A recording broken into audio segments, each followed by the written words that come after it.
To Unveiling the Myth, a journey through the unknown, the sacred, and the stories that whispers to us through stones, rivers, and in today's case, a mountain.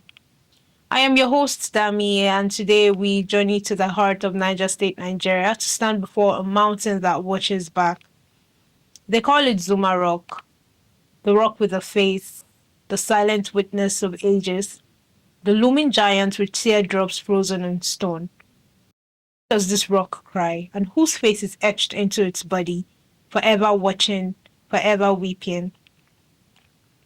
Today's myth begins with a voice someone once whispered. That face belongs to a king who sacrificed himself for the peace of his kingdom. Could it be true? Now let's unveil the myth.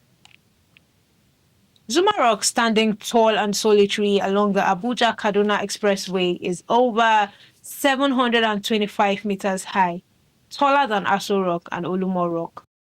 But this is no ordinary rock. This monolith is said to guard the boundary between the northern Gwari people and the incoming settlers from Abuja. Its name Zuma comes from the Zuba people, believed to be the original settlers in the region. Zuma Rock was their stronghold, protector, and some say their shrine. Historians tell us that the Gwari people considered Zuma Rock as a deity, a living presence. Farmers would bow to it, warriors would pray before it, elders would offer libations at its. But the most enduring mystery lies in its face. That's a natural formation that resembles a human being with two eyes, a nose, and a mouth. From some angles, it looks like it's crying. And that is where the myth takes root. One legend passed down from the Gwari people oral traditions tells of a great king, King Zatwa. He was wise, powerful, deeply loved by his people. His kingdom flourished in the plains around the Zuma Rock, but they were under constant threats, not just from rival tribes, but from a growing external power. Some say it was a colonial force, others say it was a violent alliance of tribal raiders.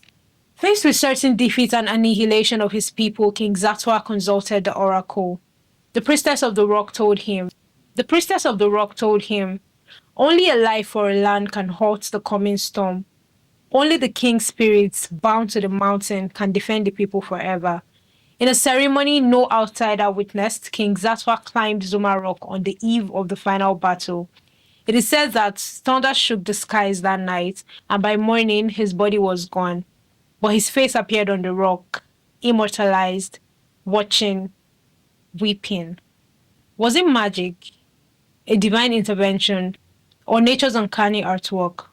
Some say the crying face you see today is a king mourning the cost of peace, his soul forever trapped in a stone, guarding his people in death as he did in life. Science sees erosion, but the heart sees a guardian, a protector, a sorrowful king.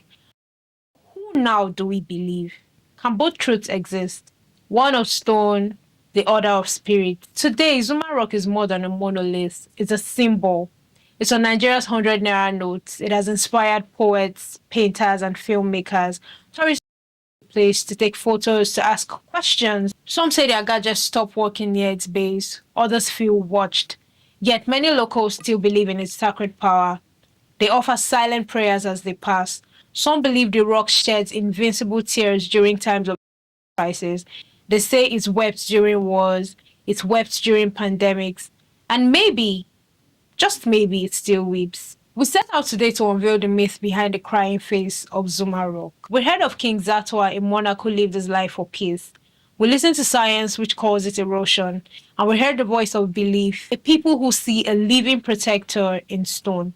So what do you believe? Is it a coincidence, or is it a message etched in the earth by destiny? Because sometimes myths are more than stories. They are mirrors reflecting the soul of a people, their grief, their hope, and their kings.